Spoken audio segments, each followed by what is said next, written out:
ابن جوزی نے لکھا ہے سینکڑوں سال پہلے، آج کے کسی عالم کی بات بتاتا تو لوگ انکار کو، سینکڑوں سال کہتے ہیں بلخ میں قحط پڑ گیا، لوگ ہجرت کر کے سمرقند آ گئے، ایک سیدوں کا خاندان بھی آیا، ایک ایسی خاتون بھی آئی جس کے ساتھ 3 بیٹیاں تھیں، بیٹا بھی کوئی نہیں، خاوند فوت ہو گیا۔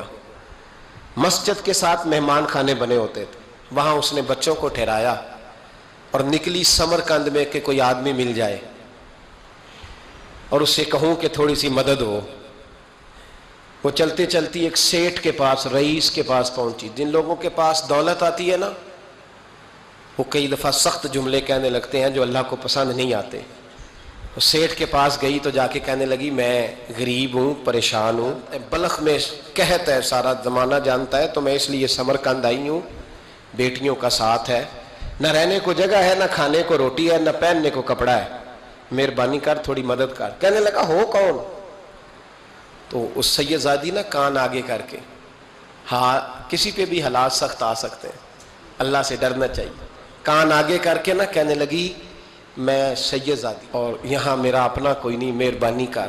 تو وہ سیٹھ صاحب، چودھری صاحب کہنے لگے مجھے کیسے پتا چلے گا تو سید ہے؟ تو سیدزادی نے اپنا پلو کھولا اور اپنے آنسو دونوں آنکھوں سے صاف کیے تو کہنے لگی اللہ تیرا بھلا کرے، میں ثابت نہیں کر سکتی کہ میں حضور کا خاندان، میرے پاس کوئی دلیل نہیں، میں نہیں بتا سکتی۔ چل ٹھیک ہے، چلی گئی۔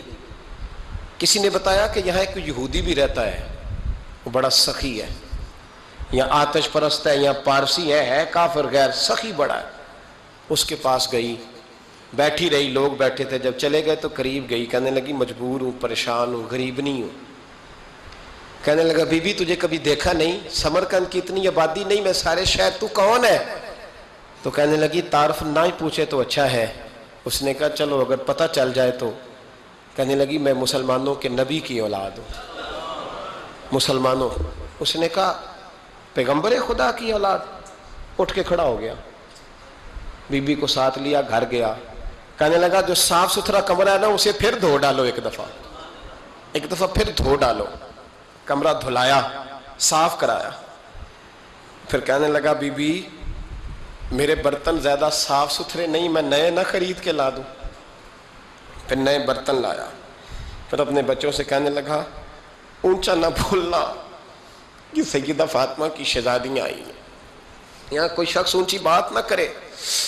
پھر کہنے لگا بی بی جو میرا بالکل طیب اور حلال رزق ہے نا، یہ اس میں سے لنگر ہے، لیکن چونکہ میں غیر مسلم ہوں، مجھے سلیقے نہیں آتے، جیسا تیسا بھی ہو نا اسے قبول کر لینا۔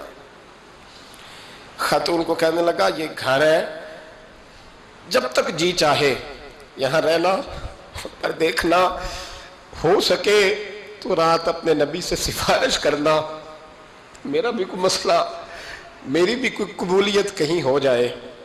وہ مسلمان کہلانے والا رات کو سویا، کہتے جنت سجی ہوئی ہے، لوگ جنت میں جا رہے ہیں، لائنیں لگی ہوئی ہیں، نبی پاک لوگوں کو جنت میں بھیج رہے ہیں۔ میں بھی دوڑ کے لائن میں لگ گیا، فرشتے نے میرا بازو پکڑا، کا پیچھے ہٹ۔ تو میں دوڑ کے حضور کی بارگاہ میں گیا، میں حضور سارے جنت میں جا رہے ہیں، یہ مجھے نہیں جانے دیتا۔ تو نبی پاک نے فرمایا تو کون ہے؟ کہ یا رسول اللہ میں مسلمان ہوں۔ کہتے حضور مجھ سے فرمانے لگے کوئی دلیل ہے تیرے پاس؟ دلیل ہے کوئی تیرے پاس؟ میں چپ کر گیا۔ فرمایا میری بیٹی تیرے دروازے پر آ ہی گئی تھی تو دلیلیں پوچھنے لگ گیا تھا۔ ہم جا دوڑ جا۔ سویرے آنکھ کھلی تو گلیوں میں ڈھونڈتا پھرتا ہے، تلاش کرتا پھرتا ہے، کونے کونے میں جاتا ہے وہ سادات کا گھرانہ کہاں گیا۔ ڈھونڈتے ڈھونڈتے اس غیر مسلم کے دروازے پہ جا کے پہچان لیا تو کہنے لگا خدا کا واسطہ جو تو نے نوکری کی ہے نا ان کی مجھ سے 11 گنا لے لے، یہ سادات کا گھر مجھے دے دے۔ تو کہنے لگا کل تو آتا تو شاید بات اور ہوتی، آج بات اور ہے۔ اس نے کہا مہربانی کر۔ کہا نہیں کل تو آتا تو معاملہ اور تھا، آج معاملہ آج اور ہے، رنگ بدل گیا ہے، حالات تبدیل ہو گئے ہیں، اب تو دیکھ تاک کے آیا، جا دوڑ جا۔ کہنے لگا نہیں مہربانی کر، دے دے، تو غیر مسلم ہے تیرا کیا تعلق؟ کہنے لگا چپ کر، غیر مسلم میں کل تک تھا، کل سے سیدوں سے پیار کیا ہے تو میرے حالات سنور گئے ہیں، وہ جو نظارے تو نے رات خواب میں دیکھے ہیں میں نے جاگتی آنکھوں سے دیکھے ہیں، میں نے جاگتی آنکھوں سے. اور تو نے کسی مفتی پیر عالم کے ہاتھ پہ کلمہ پڑھا ہے، میں نے رات محمد عربی کے ہاتھ پہ کلمہ پڑھا، رسول اللہ کے ہاتھ پہ کلمہ پڑھا.